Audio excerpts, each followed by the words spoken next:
Hi guys, it's Mark Zickery, Mr. Sci-Fi, and we are live. If you haven't checked out our Kickstarter campaign, please do, and throw some dollars our way. Meantime, I'm going to go to get onto the table.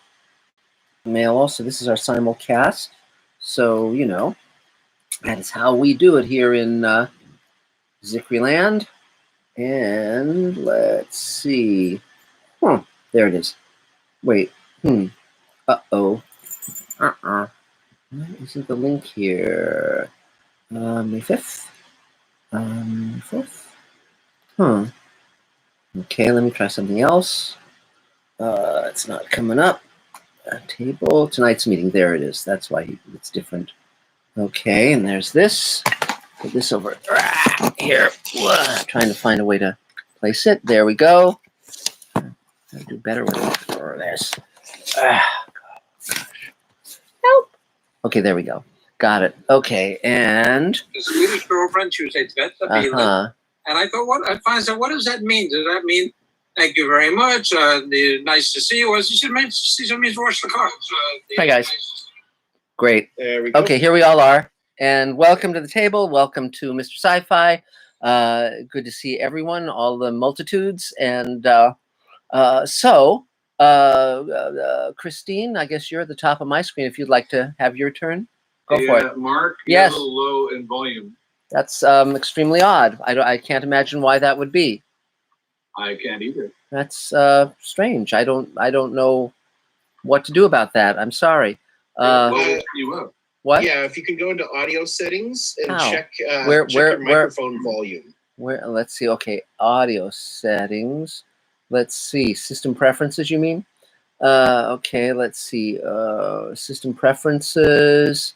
Sound? Is it sound? Audio, yeah. Yeah. Input mic. Is that? Yeah. Does that help? No. Is there a volume button on there? Yeah, and I just moved it all the way up. That sounds better. Does it? Okay. It's a little better, yeah. That's weird. I don't understand. But That's better. okay. Yep. Well, all right. So we'll do that, and then we will return to our show still in progress. Okay, good. So Christine, if you'd like to go, please do. Absolutely.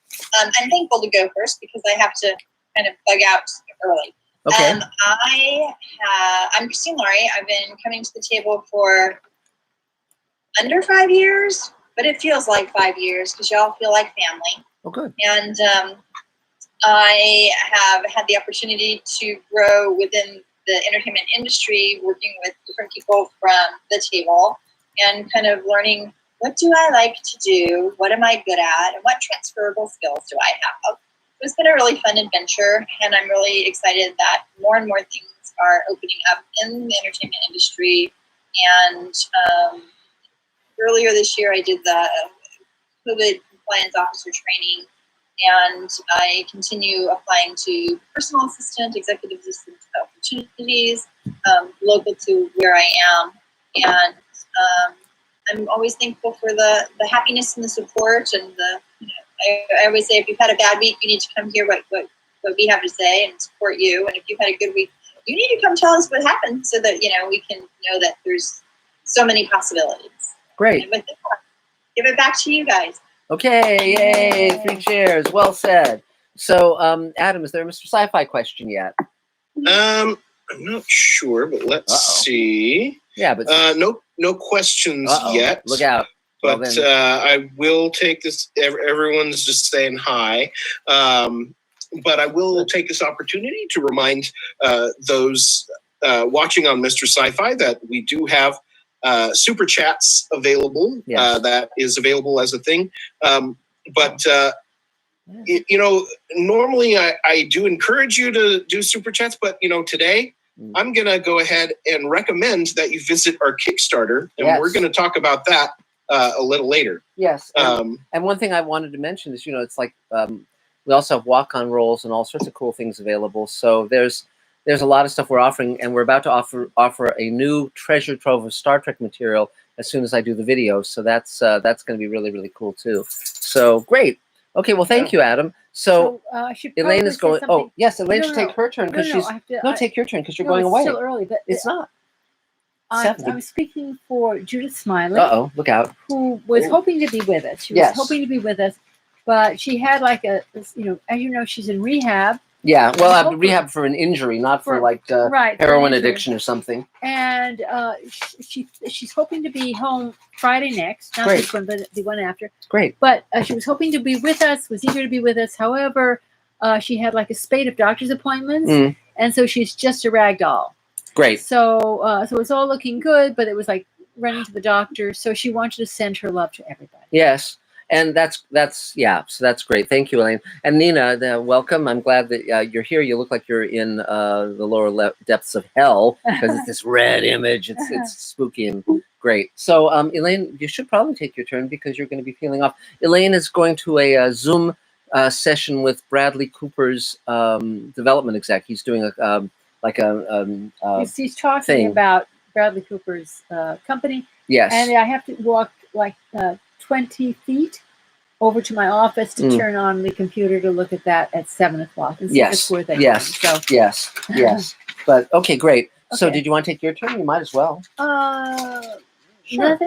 Nothing new. Just I have both Angelique and Michelle in London doing a lot of outreach to try and get a number of my projects going.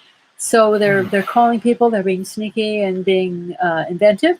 And so we'll just see if anything cracks open, in which case I'll let you know. So that's about it for me. Yay! 3 cheers. So, Adam, is there a Mr. Sci-Fi question yet? Let's find out. Oh, yes. We have a question from Mark Lungo. Yay. Hi, Mark Lungo. He asks, how evil are the villains in Space Command? Are they irredeemable, or can they be saved from themselves? That's a good question. Most of the villains we create, if they're human or human-like aliens, are redeemable or they're at cross purposes with our hero to a point where it's not so much villain and hero as people at cross purposes who have to find a way to, come to mutual compassion. But we're also dealing with the whole notion of predator species. Because that is a different thing. Because the only predator species, sentient predator species that we're dealing with on Earth, at least in technologically oriented sentient species, is us. But there's nothing to say that you wouldn't have a predatory species like COVID. Well, yeah, but a sentient predatory species that might be much more of a threat to us. So that's where. So if it's predatory via biology, that's one thing. If it's villainous because they're just kind of, we want to see the commonality of humanity in our characters, so that's sort of the answer, huh? Right, because basically the idea in the end is that except for this predatory species, that species band together. Different species do band together. Exactly. So it's really a message of tolerance and hope. Yes. And when there are seemingly impossible odds, well, we can band together. But generally, everybody has a point of view, and they're not like lone and smarmy. Partially because although there may be a couple of people like that on Earth, they're not people that anybody would want to spend any time with. Right. So. Right. Yeah. So that's the answer. So, Adam, do you want to take your turn? Sure. Great. Yeah, I can take my turn. Great. Hi, guys. Adam Sartain here, actor, voice actor, and associate producer on Space Command. Yay. And I had a busy week, very busy. My podcast is now out, Inside Animation. Great. Thank you. It's called Inside Animation. It's on Google Podcasts, not Google for some weird reason right now, but Apple Podcasts, it's on Stitcher, it's on Spotify, all kinds of different places. Pretty much, I think it's even on iHeartRadio. Cool. So wherever you listen to podcasts, it's probably there. And then of course I interviewed you this week, and that'll come out in a couple weeks. Yes. I've got a buffer week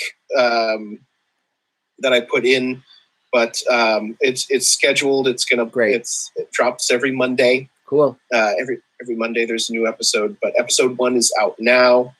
Episode 2 will be out Monday. Mhm.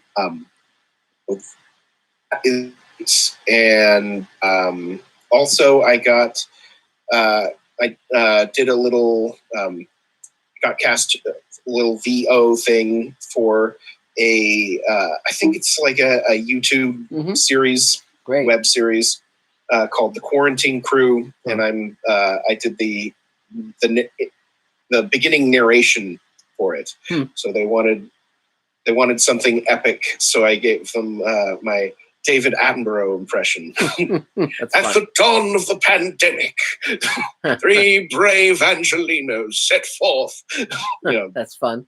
That's that fun. Sort of thing. Fun. So that was fun. I just earlier today did some re-edits for them because they wanted to change some of the language in it. Yes. And make it faster because they didn't tell me initially how long they wanted it to be. That's great. So is there anything you need, Adam? Not really right now. And I am going up to Sacramento this weekend. Great. To record all of my musical numbers for Shrek, Yay. the musical that I'm going to be in. That's great. Thank you. That starts July 9th at DMTC, Davis Musical Theater Company. And what else? I think. Oh, and then of course, Space Command is having a Kickstarter, but I'm sure David Bartlett and you will give more information about that. Yes. So yay, 3 cheers. Yay. Congratulations. So is there another Mr. Sci-Fi question, Adam? Yes. What's the link to my podcast? Oh, that was for me. Yay. I'll put that link in the chat. Yes. For the Mr. Sci-Fi. And one plug I can put in for your podcast is it's you and I were talking about animation, and it's generally not the subject I'm interviewed about, even though I wrote for He-Man and Super Friends and Real Ghostbusters and Biscuits and Puppy's Further Adventures and Pole Position and Black Star and on and on and on and on and on. The animated Incredible Hulk, all sorts of stuff. So we actually got into that and talked about what it was like to write animation during that period for Filmation and Hanna-Barbera and Ruby Spears. Forgot about the all-nighters prior to computers coming in. Yeah, well, you'd work long hours. Yeah, absolutely. Those were the days. No, he'd be because the rewrites, nothing was on a computer. So you'd have to be rewriting the whole thing. Yes, and retyping it. Yeah, it was. And so he would be, he was very fast, but he was writing by hand because I was a faster typist, and he'd be doing these hand emendations and throwing me those pages. Well, that was that one time retyping. that was when I wrote that script for Black Star. I think I wrote an entire script in one day, 55 pages. Yeah, that was interesting. Those were the days. Those were the days. It was an all-night affair, and then we got a computer. Well, there you go. So, is there a Mr. Sci-Fi question, Adam? No, I don't see one right now. Look out. Okay, so I guess we go to David Bartlett. David, you're up. Go for it. Everyone, I am David Bartlett. I am a filmmaker, a teacher, and a human rights activist, and a producer on Space Command. Great. Yay. I've also got my second COVID shot yesterday. Excellent. I'm probably going to sign off after I'm done with this or thereafter because I'm tired. Yeah. But I'm okay. I'm doing okay. Good. I'm just, sleepy. No aches or lung collapsing or anything that people describe to me are possible. So I don't know. Jesus. Okay. Anyway, so I got my start in Hollywood in 1980. I moved here from Portland, Oregon, Beaverton, Oregon. And I got to work with, on the set of the biggest film being done in Hollywood at the time called Under the Rainbow with Cork Hubbard and Billy Barty, two of the most famous now called little people actors. One, Cork is a dwarf and Billy is a midget. The difference is the midgets are proportionally smaller on all body parts, and the dwarves have regular sized heads and torsos and stunted arms and legs. And they had one of each because they were matching the Munchkins from The Wizard of Oz, which was a true story about all the Munchkins that got together, the little people from all over the world, to do that, and they didn't realize there were that many of them, and they trashed the hotel they were in with a big drunken party and all sorts of crazy antics. So Carrie Fisher is supposed to be in charge of that group and staying at the same hotel as Chevy Chase, who is in charge of a Duke and Duchess from Europe. It was a very strange concept and didn't work, and it was a big flop. But it was the biggest film being shot at the time, and I was the intern to the director. And that was thanks to Gary Chassette, who was the Sherwood Oaks College director. And that's how I got my foot in the door, the first door that I was in Hollywood. So after that, I worked with doing sets with Jim Cameron at New World Pictures. I was a set carpenter, and I worked in visual effects. I was shooting the miniatures and doing projections on the screen on the set. Because I was a projectionist in Oregon, I translated that into the job, and their projector broke, so I repaired it, and they gave me a $50 bonus, and I got a job on the set and my first screen credit, all because I was a projectionist in Oregon. So that was all pretty much the way I operated my entire career, even to this day, where I had a certain skill set, and I would apply it as would work the best I could in the film industry and find a way in that way. In fact, Gary got a projector donated to the school for screenings. Supposed to have two, so you could run a 20-minute reel of the film and then change over to the other one and change back and forth, and there would be no gap in the film. Well, they only gave him one. So we would run 20 minutes of the film and stop and thread up the next reel and put it on. And that's how people watch films at the Sherwood Oaks College. But he had no one to build this projector up or repair it, so I did that, and he gave me a bunch of free classes, and I got to meet Warren Beatty, and I got to meet Jacqueline Bisset and Sally Field, and I mean, I got to meet so many people that way. It was incredible. And Nicholas Meyer did a seminar. I saw him. I mean, there were a lot of great people that I saw through that school, through Gary. So I'm very grateful for that. So anyway, I got out of that into sound, and I worked on Pulp Fiction and Speed and Total Recall and Predator 2 and Tremors and a bunch of films like that. And I started working in the independent world as a producer, director, writer, cinematographer, and editor. And now I have 66 film festival awards to date for pretty much all those fields, one way or the other. I've gotten an award in every field now at this point.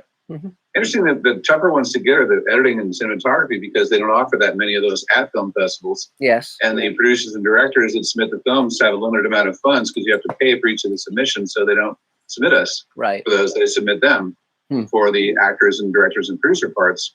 So I actually have a couple of film editing awards and a couple cinematography awards too, despite the scarcity of those awards. So I'm very proud of those as well. Anyway, so I have, let's see, the next thing is, I guess, is Space Command. Yeah. So Space Command has things coming up that are very big and exciting. We have sets being built that are, many of them are finished, and some of them are almost finished. Some of them are in the last stages of being finished, and there's a lot of them, so it's a bit of an effort in terms of labor, but it's getting done bit by bit. And we have studios and sets being stored and ready to shoot. We did a little test. You should check out Mark's spacesuit walking through the alien spaceship set. On Mr. Sci-Fi. On Mr. Sci-Fi. That's one for the books. It's a keeper. He has the spacesuit with a dome on it, so his voice sounds like it's in the dome. And the first take, which is not the one that we played, fogged up inside. So you couldn't see his face much, inside or out. So we fixed that, and now you can see his face. Great. But we had fun doing that, and I warned him it was going to be hot in the suit, and by the time he was done, he said, "You were right about this. It's hot in here." It's basically thick quilted padding. Yes. Spacesuit. So anyway, we have that, and you can watch that, and that's fun. So as far as so if you're interested in volunteering to work on Space Command, I'm the one to go to.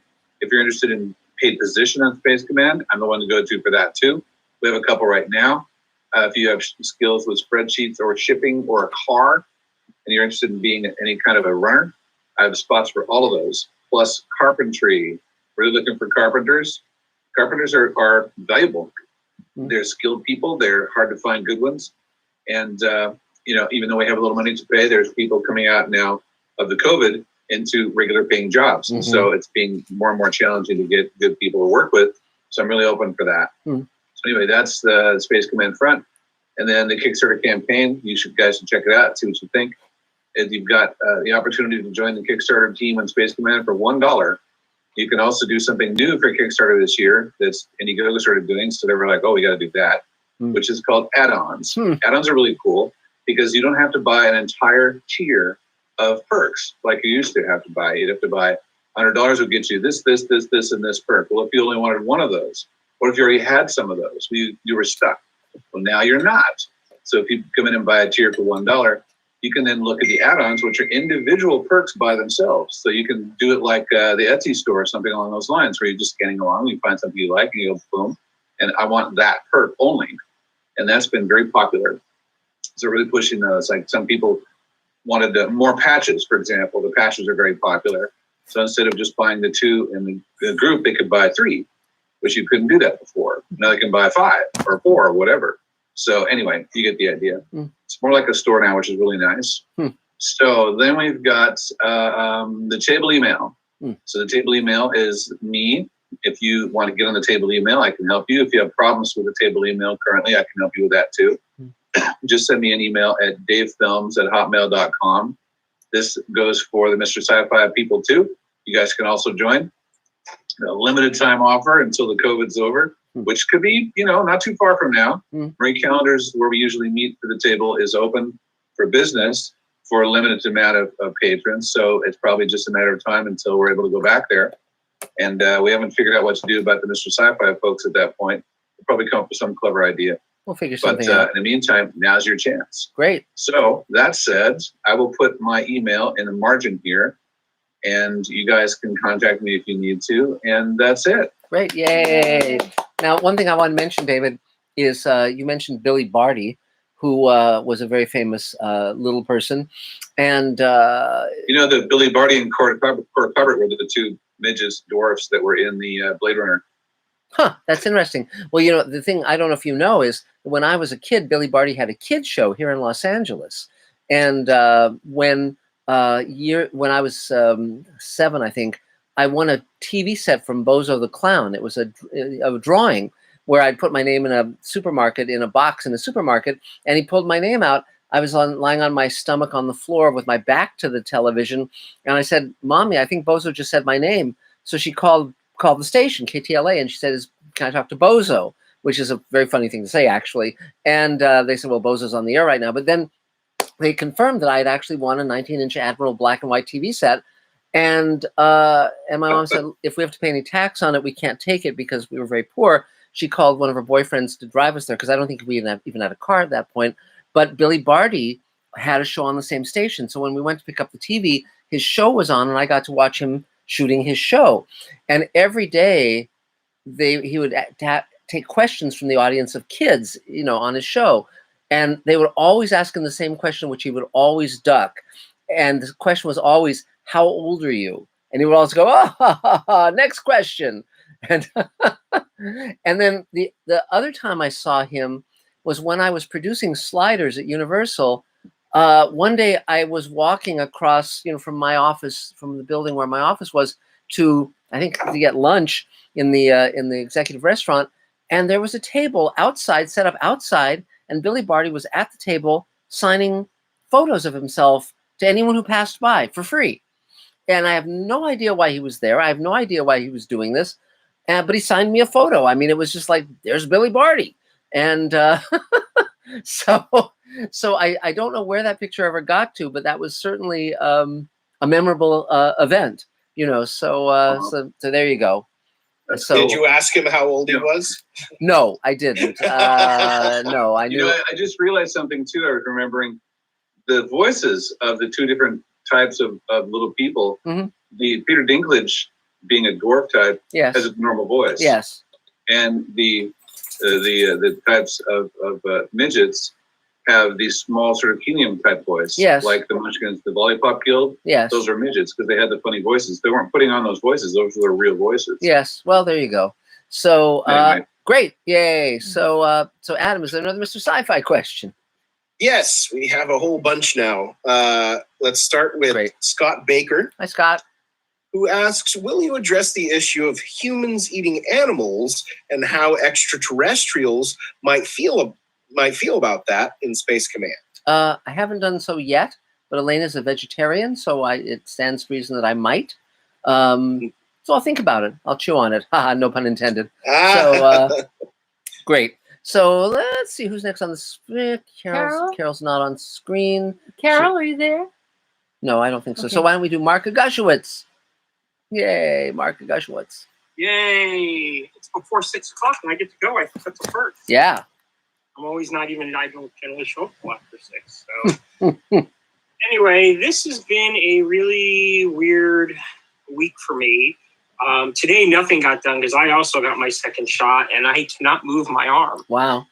Well, I can move it, but it just hurts a lot. Well, yeah. So I'm curious from David Bartlett, because he's a number of times brought up the Under the Rainbow movie, if he knows a guy named Bobby Porter.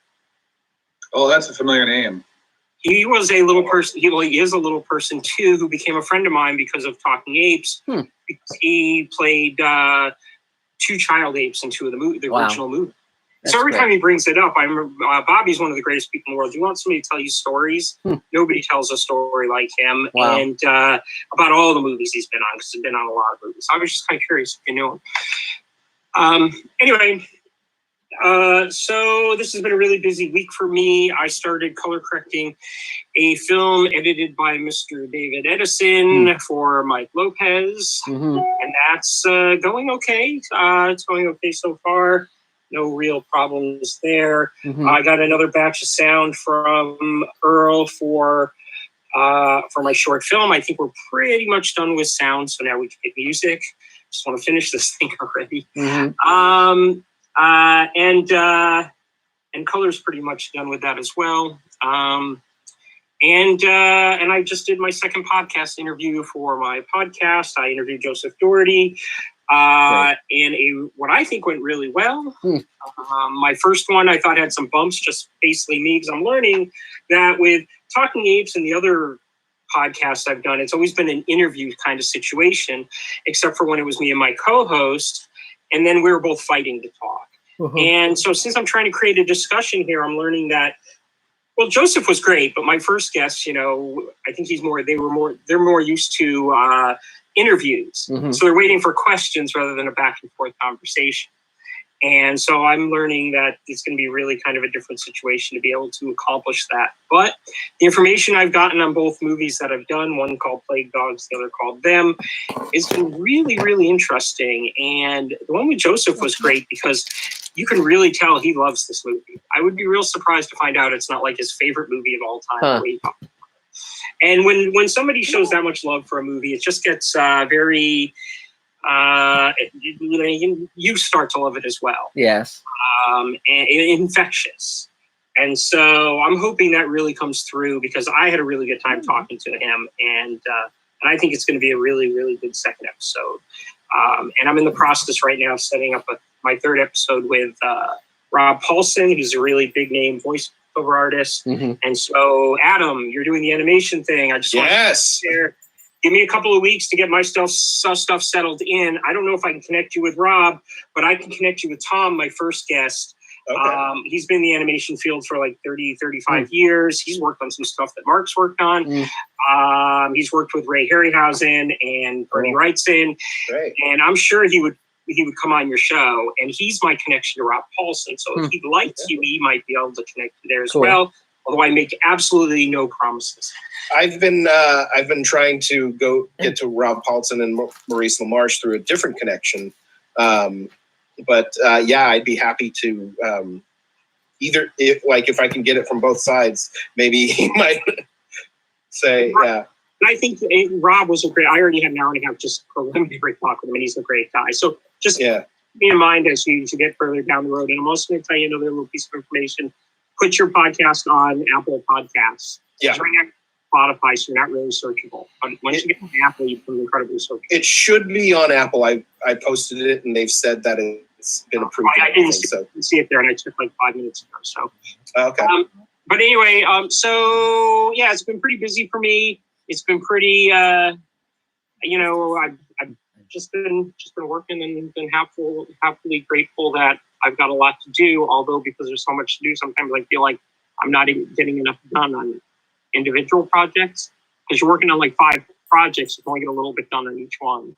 And so I'm dealing with that kind of, oh man, I didn't get enough done on this. Oh man, I didn't get enough done on that. So, but I guess it's a good problem to have. Great. Well, yay. 3 cheers. Sorry for my rambling. No, it's fine. It's fine, Mark. And congratulations on all the various pursuits. It's and I think your podcast is a really, really fun idea. So it's. What's the name of it for those of us? Well, that's the thing is I haven't come up with a name for it yet. I have to find out in the next 2-3 weeks. Because my goal is right now. Website up in 3 weeks. Podcast up in 4 weeks, and I'm actually trying to knock a week off of that goal. But I need a name. Here's I the did title. start to think a different way to go about getting the name, though. When I started to realize the movie, I've been going after like movie hidden gems and stuff. No, I have your title. Okay. Ready? Watch this space. What I'm trying, what I It's thought good. I was trying. You should use that one. I promise you. Watch the space. Well, hey, something like that works on the way like Best Buy works. Yes. Yeah. Yes. There is that to it. But I when I was originally going after a title, I was thinking, hidden movie gems and stuff like that. And now I was just talking to somebody today, and I was wondering if I may be going at it the wrong way. My goal of this podcast, because this is a person who only watches Star Wars and Disney. Mm-hmm. And if you don't watch Star Wars and Disney, how come you didn't watch? It's like, well, I'm trying to watch something different. Mm-hmm. And the goal of the podcast is next time somebody is flipping through Netflix or Disney Plus or Vudu or something, that they don't stop on that obvious thing. Right. But maybe try something else, try something out new. Right. Try something, you stop on something you've never even heard of it and it looks interesting, give it a shot. Or maybe Joseph. Oh my God, I just thought of one. Okay. Diamond in the Rough Cut. Huh. That's okay. Diamond in the Rough, because rough cut for films. Sure. sorry. It's just like. No, that's interesting. It's just Joseph, and when I asked him for runner-ups, he named one that I'm not, it was some really weird name. And I just kept thinking to myself, man, I see that every time I'm flipping through Amazon Prime. Maybe next time I'll check it out now that I'm getting a recommendation. Mm-hmm.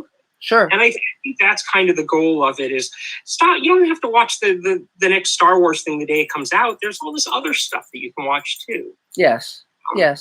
Okay. So I'm trying to approach that way. Anyway, that's me. Yeah. Okay, great. Terrific. Diamond in the Rough Cut. I'll write it down and put it in the list of books to try on people. Okay. So, yay. Is there another Mr. Sci-Fi question, Adam? Yes, we have a question from our newest Space Command team member, Todd Chamberlain. Hi, Todd. Hi, Todd. Who is a frequent watcher on Mr. Sci-Fi.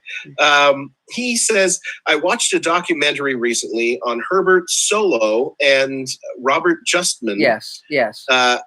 And those are names that many Star Trek people don't necessarily know, but absolutely are instrumental.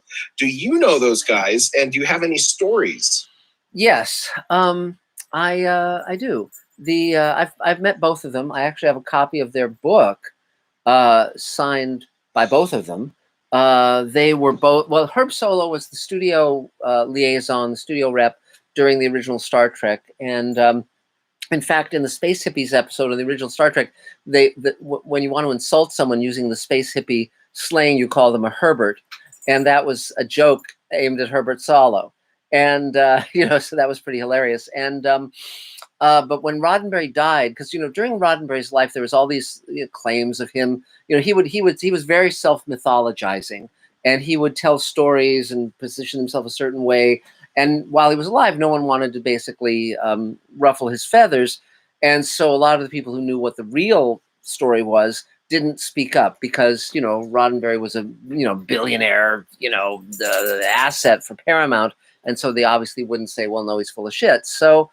But when he passed away, Herb Solow and Robert Justman said to themselves, well, we were there at the beginning, and Justman had been a producer also on Star Trek The Next Generation. And so it's sort of like, okay, we should really get this down for the record. So they did. So they did it, it was a book and an audio book and I guess a documentary as well. Bob Justman was a very, very solid TV producer. And I remember during the first season of Star Trek The Next Generation, I went into pitch. And he really liked me, and nothing that I was pitching was just right for that thing. So he started to kind of cobble together a story off the top of his head that took a kernel of something I'd come up with, and he was laying it out, and he really, you could tell, he was trying to lay out a storyline that he would then push through, and I would have a script assignment. And I just had to decide, as he was laying this thing out, whether or not to tell him that it was identical to an episode of the original Star Trek. And I did. I told him. I said, "Look, that's exactly like this episode. That had there was about an immortal person." And And he said, oh, well, and I didn't sell to the show at that point. It was several years before I did. And in retrospect, I probably should have let him do what he wanted to do, because as it developed, I'm sure we could have made it something very different and still meaningful. So I should have gone with it, because this guy was really in my corner and really trying to help me. But, you know, c'est la vie. But I liked him very much. He was a very, very solid person. Oh, what? Over there? Elaine's taking the dogs down because Rudy's giving her the dog eye. So, but yeah, so I liked both of them. They were both, I mean, you know, there's a lot of unsung heroes in television, and it's generally the guys who really make the machine work.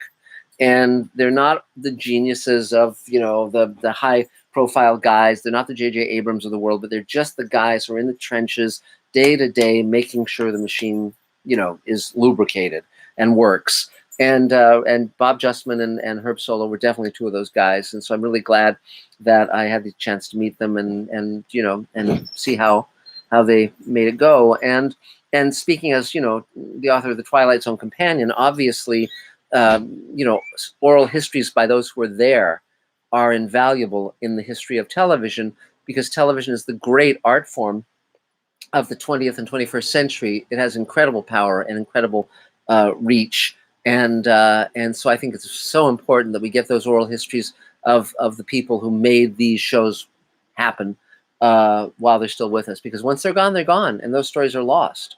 And so I'm very glad I was able to do that with the Twilight Zone Companion. And I'm very glad Herb Solow and Bob Justman, you know, got their stories down in print and so forth. So there you go. Let's see, Carol, you were an empty chair when it was your turn, so now you're back, so go for it. Oh no, I'm sorry. Hello, everybody. Hi there. I have a little list. Adam, first of all, the music from Shrek is really wonderful. I don't know if you know it, but it's really, really good. So I hope you enjoy that. I guess I'm here as an actress, and I can help you in any of your table reads or beyond. I have an acquaintance in Central America who wants me to do a table read for her, and she's coming in from Central America. So what the fudge? That's great. So how fun. That's very, very nice. Before I forget, Mark, I just wanted to tell you how inspirational you and Elaine are to me. Oh, thanks. You're really awesome and very, very inspirational. So I can't thank you enough. Great, really, truly. I have two comments about my new literary manager. I just thought of something. There's 4 managers in this office, and they have like 100 actors, writers, composers, and some dancers and something else. They have like 100 people. How can they give anyone any time? I mean, it's tricky, and you know, you just do your best with what you have at hand, you know, and so the more that you can be bringing things to them that they can utilize in terms of, I mean, one of the things I've done with my agents in the past is if I heard about a job that I wasn't right for, but one of their other clients was, I would bring that to them. Or I would connect them up with people that would be of use to them. You know, I was very good in that way. And so I basically viewed it as a collaboration between me and my representatives. I would also let them commission things they hadn't gotten for me. So in other words, my book monies were always separate from my TV and film stuff. So, but any TV and film stuff, not including residuals, but the TV and film gigs that I got, my agent would commission, and that way I was giving him, I was incentivizing him. And so about with my first agent and my second one, I was with both of them for about 10 years, and with each of them, they got about half the work that I got, and I got about half the work I got. I mean, I would always be the one to go in and have the meeting and close the deal. But like, for instance, I wouldn't have gotten the Sliders job. I wouldn't have heard about it if not from my agent or, you know, a variety of other shows that I worked on. So, so just view them as the more that you succeed, the more they're incentivized to spend time and effort and attention on you. Okay. So that's the main thing. You know, it's a hard, I wouldn't want to be an agent. It's a hell of a job. No, I mean, you know, it's really, no, that's really helpful. And this one question, when you attach people to something you're writing, yes, is it stupid to attach people who are real successful and you're not in that bank? Well, or just go for whatever you want. Who cares? When you say attach, you mean say who you'd like to be in it, right? Yes. That's not the same as attaching someone. Attaching someone means they really are aboard. Okay. Like for instance, I'm looking for it. They want me to look for. They want me to submit my list of attachees for one of my. That's just a list. So yeah, it's fine. I know. It's fine. But some people like really successful. Should I just like not even put them on this list? No, put them on. I mean, they want to know who you have in mind, who you would like, who will work, who would work for it. I mean, no, that's fine. But of course, never say someone is attached, quote unquote, if they're not. No. You know, but yeah, they're just asking for your wish list. A wish list, right? That's fine. Right. Just make sure the actor is alive. You know, if you can't that's a good start. You can't say Cary Grant. You can't say, well, yeah, ideally it would be Cary Grant and Sophia. Cary Grant. Yeah, exactly. But but again, you know, one of my favorite stories in that regard is that when they were coming up on the recent Battlestar Galactica, when they were coming up with their dream cast. Ron Moore said, well, you know, like for this character, it'd be like an Edward James Olmos type. And with this character, would be a Mary McDonnell type. And some genius said, well, why don't we go directly to Edward James Olmos and Mary McDonnell and see if they'll do the roles? And they did. They said yes, because of the quality of the material. And everyone was just thrilled. But it took the moment of saying, well, wait a minute, we don't need someone like that. Why don't we just go to that person? Okay. You know, that's funny. So yeah, so that was great. Someone who'd be great for this one piece is like my favorite actress, but my God, it's Rita Moreno, because she do everything. Sure. She's in the new West Side Story. You know, is she? Yeah. She plays the role that Nathan Glass played in the original one, the Jewish store owner. They've rewritten it so it's a Latina. And kids. Yeah. But she obviously, because she, and for those who don't know, she played Anita in the original West Side Story and won an Oscar for it. Yeah, she's great. But yeah, sure. Okay, well that sheds some light. Thank you. Yes. Good. Anything else? I think that's it. Yay! Cheers. Happy Cinco de Mayo post. Great. Is there another Mr. Sci-Fi question, Adam? And happy Revenge of the Sixth. Yes, that's funny. For you Star Wars fans. That's very funny. Yes, there's a question from Brian Janos. Mm-hmm. Hi, Brian. It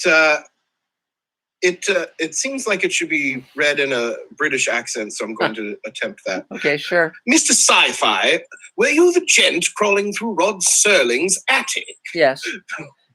I started working on the Twilight Zone companion when I was 21. And it was 2 years after Rod Serling's death. So I started working on the book in 1977, and Serling died in 75. And yeah, Carol Serling, his widow, was still living there.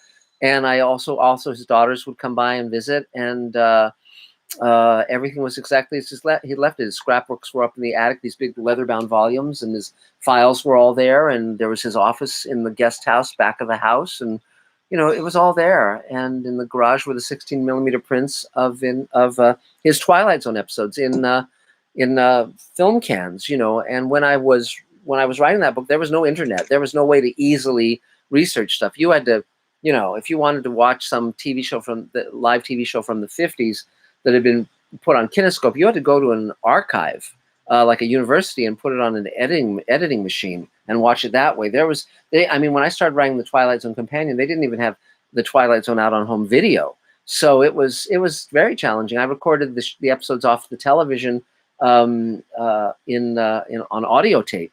And there were 3 episodes they never seemed to run, KTLA. And these were cut down. They chop them down for more commercials.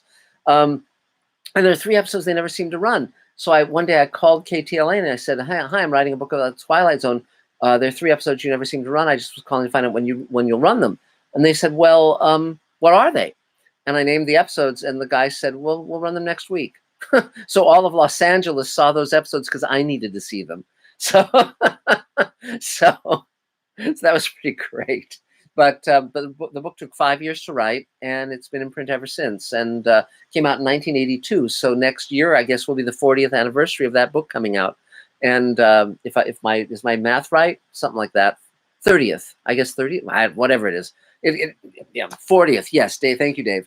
40th anniversary. But it's 40th because I was born in 82. There you go. So I know. Yeah, but and of course, you know, in the Twilight Zone Blu-rays, I did 52 episode commentary. So if you want to hear me talk for many, many hours, you can listen to those, and I think they're quite entertaining, actually. And eventually I'll do the other 104 episodes, that I haven't done yet. So, and that'll be the set. So that's it. Yep. So let's see. I guess, Nina, you're next on my screen. Oh, sorry, you just took a big mouth. I know. Mouthful of bunnies. Okay. Hi, everybody.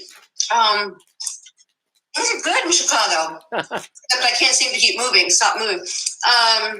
Besides my technical difficulties, my cat disconnected everything, so I'm having issues.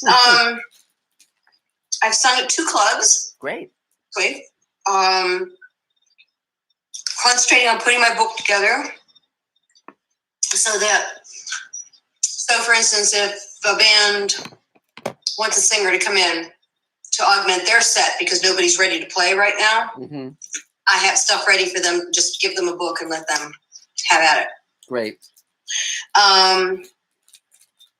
Sending out pictures for auditions. They're actually happening out here.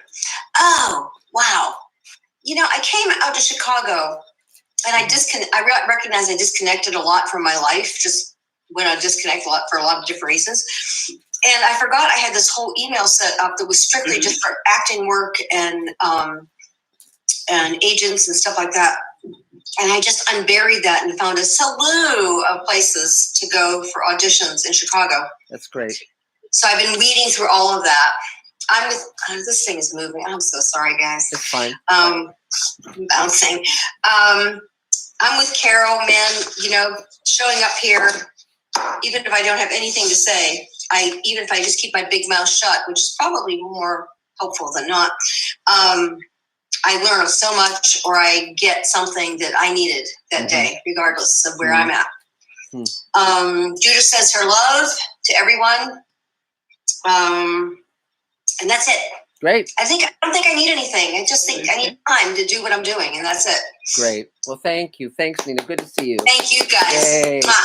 And again, for those who are not having their turn right now, if you can mute your mic, that's great, so we won't get weird noises that come up and all that stuff. So, so great. So, is there another Mr. Sci-Fi question, Adam?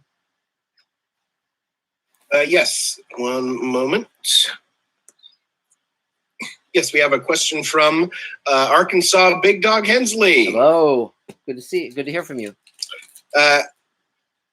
He wants to know, how long do you work at writing each day, or do you just write whenever you think of something? No, no. I try to write. It depends, because I'm writing and producing and directing and running Kickstarter campaigns and doing all the stuff I'm doing.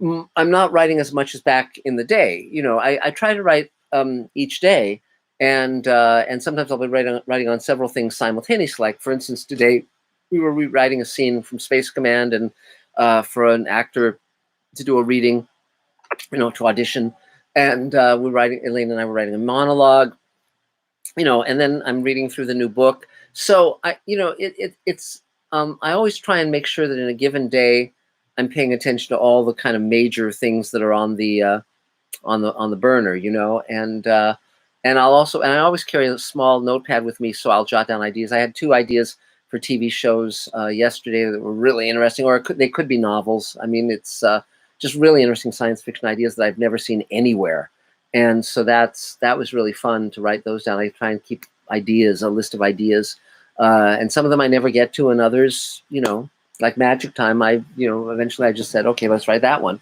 And so that's, but it's very important if you're a writer to write. If you're not, there are many, many people who never get around to writing, and they're full of shit. They're talkers, they're not writers. And, but what you do find is that certain things get a lot easier as you move through your career if you're a solid professional. There are many things that Elaine and I do not sweat over. Deadlines are not a problem for us. We can write to a specific page count. We can write very, very quickly and well. I can go on a given day between writing scripts and writing books and writing articles and writing short stories. I can do all of it. And, it's, and also the thing that's really important if you're writing for TV is to understand that the script is not the final product. The script is the guideline toward the final product. The final product and the final rewrite actually is in the final cut of the show. And so Dave and I are still tweaking stuff even now, you know, and so forth. So so writing, if you're working in a visual medium, writing becomes a very different process than just sitting at a keyboard, and you know, which is fine, which is good. But every medium has its own challenges. Short stories are different than novels. Novels are different than scripts. Films are different than TV. I mean, it's, you know, and if you're committed to writing in all of them, you have to be, you know, you have to learn all of those skills. Certain personalities gravitate toward writing scripts, while other kind of personalities gravitate toward writing books. I love collaboration, so I like TV very much. Whereas my friends who are novelists, they just sit in a room and, you know, are pale, sad people. So, you know, no, I'm joking, of course, but they very much like to be the god in their own universe, and they don't like collaboration generally. You know, so it's a very different headset. And so there you have it. So let's see. So Brian Hasek, you're next on my screen. Hi, Brian Hasek. And yeah, speaking of, I've been buried myself in 2 different features that I've been working on. I finished a short screenplay about a month or 2 ago, and then I've been trying to take some of the features I have and turn them into pilots for TV rather than features, since that's kind of the way things are going. Mm-hmm. Plus, one of them was just way too complex for a feature. So kind of at the, you know, light at the end of the tunnel on that. But I do have to cut myself off from the world when I write. So I'm looking forward to getting back out there. And that's kind of why I'm here today, just stick my head out, because great. I've cut a couple of meetings off Zoom, just listen. But I've been trying to focus on the writing. What else? Do you have any questions? Do you have any questions or anything you need? No. I also had to clean out my garage this month, so I do have more stuff I could probably donate to Space Command, and do plan on coming back soon for some volunteer work. So great. That's great. Yeah, because I get my second shot next week. So good. Probably after that. Good. Well, thank you. And yeah, because every little bit helps, and you never know what you're gonna turn up. You know, with it's fascinating, and I love the use of odd objects for science fiction sets, and you know, where you say, wait a minute, what is that? I recognize what that is. You know, yeah, that's basically all my garage was. Is I have a collection of stuff, most of it for a smaller, like if you're just doing like a miniature set. Yeah. But yeah, like TV boxes and things. I had all kinds of styrofoam I brought before, and I have some more of that. That's great. I love all of that. So great. So in terms of pilots, yeah, I mean, again, there, as I've mentioned before, certain film festivals are now having competitions for pilot scripts and filmed pilots. That's very, very useful to get into some of those and really start getting your work out there. Because the challenge is always finding the way to get it in front of the people who can do something. And the more inventive you can be, the more you can kind of break down those walls, the better. Look, it's Elaine. And, you know, so that's great. So anything else, Brian? That's it for now. Thanks. Yay. 3 cheers. So another Mr. Sci-Fi question, Adam? Yes. Our next question comes to us from Herbert Thornton, and who asks, are you using a soundstage for Space Command, and would it be cheaper to use Stagecraft LED tech? Well, sometimes we have used regular sound stages, and in other cases, as we've worked with now and before, we'll take a warehouse and convert it essentially into a soundstage. In terms of the tech that you're mentioning, I don't know about that. So if you want to, you know, send me an email or something informing me of it, or, you know, because I haven't heard of that, and so I don't know about it, but I'm very open to learning new things. And my email is markzickery@gmail.com. So happy to learn about it. I'm not a snob in terms of those technical things. Whatever works, I want to utilize. I like new, clever solutions, you know, so I'm open is that to the Mandalorian? Is that the Mandalorian technology? Is it LED? Is it? It's, well, if it is that, I have been following that. I mean, that's fascinating, but extremely expensive to set up. It costs millions of dollars to set set up one of those screens, and it's basically, it slides your visual effects from post to prep, and so it doesn't, it has its challenges, and but it's interesting if that's what you are talking about. But if you have some links to send me or anything, I'd be happy to look at that stuff. So but thanks. So Dave, I guess it's your turn now.